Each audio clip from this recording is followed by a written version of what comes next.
बेटा जरा देख कर बताना, मेरे खाते में पैसे आ गए क्या? उस बुजुर्ग महिला ने कांपते हाथों से अपने साथ लाए झोले में से पासबुक निकालकर काउंटर पर रख दी। वो पिछले कुछ महीनों में बैंक के इतने चक्कर लगा चुकी थी कि सामने काउंटर पर मौजूद शख्स भी अब उसे अपना कोई जान पहचान वाला ही लगने लगा था। अरे अम्मा, मैंने आपको अगले हफ्ते आने को बोला था। सुबह सुबह अम्मा को देख काउंटर पर मौजूद शख्स ने पासबुक उठा अम्मा का अकाउंट चेक करते हुए याद दिलाया। बेटा एक बार देख लो, शायद आ गए होंगे। नहीं अम्मा, कोई रुपए नहीं आए हैं। अम्मा का पासबुक वापस काउंटर पर रखते हुए वो अपने कंप्यूटर की स्क्रीन पर व्यस्त हो गया। बेटा तुमने ठीक से तो देख लिया ना? अम्मा ने एक बार फिर से काउंटर पर मौजूद शख्स की ओर बड़ी उम्मीद से देखा। अरे जाओ ना अम्मा, और रोज रोज मत आया करो, अब सीधे अगले महीने आना। उस शख्स की बात सुन गहरी निराशा के साथ वो अपना पासबुक उठा झोले में रख वापस मुड़ी और मोबाइल पर बात करते हुए बैंक के भीतर प्रवेश करते एक नौजवान से टकराकर गिर पड़ी।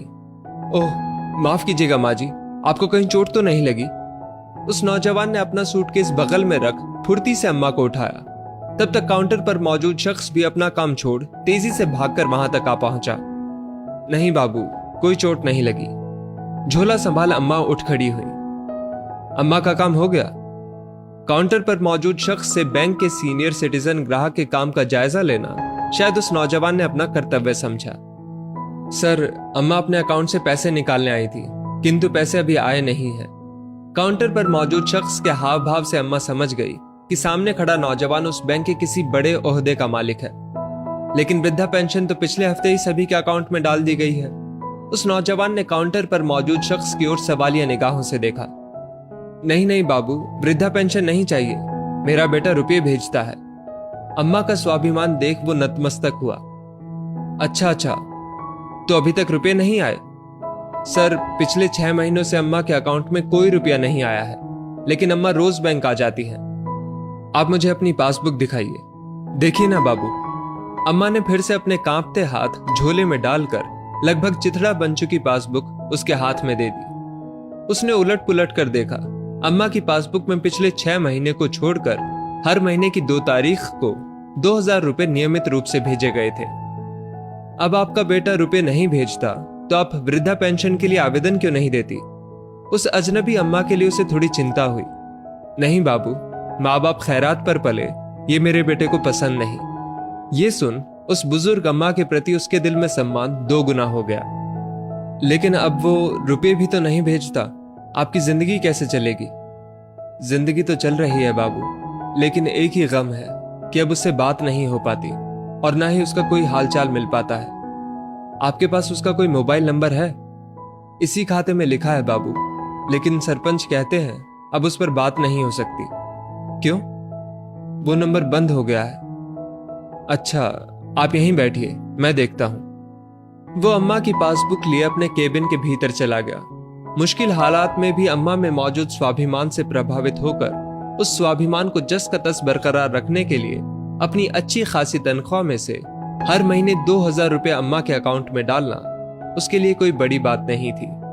थोड़ी देर बाद वो बाहर आकर बेचैनी से इंतजार करती अम्मा से बोला, अम्मा, आपके बेटे की नौकरी छूट गई थी, इसलिए वो आपको इतने दिनों तक रुपए नहीं भेज पाया, लेकिन अब उसे नौकरी मिल गई है। अगले महीने से वो आपको रुपए जरूर भेजेगा। बाबू, उसे मना कर दीजिए, रुपये ना भेजे। बस पहले की तरह कभी कभी सरपंच के मोबाइल पर फोन कर अपना हालचाल मुझे बता दिया करे। अम्मा के चेहरे की निराशा थोड़ी कम हो गई और ये देख उसे खुशी हुई। जी ठीक है अम्मा, आप मुझे सरपंच का नंबर दे दीजिए। मेरे बेटे के पास सरपंच का नंबर है बाबू। अम्मा की बात सुन वो कुछ सोचकर चुप हो गया और पासबुक अम्मा को वापस कर अपने केबिन की ओर वापस मुड़ा। बाबू, आप मेरा एक काम कर दोगे?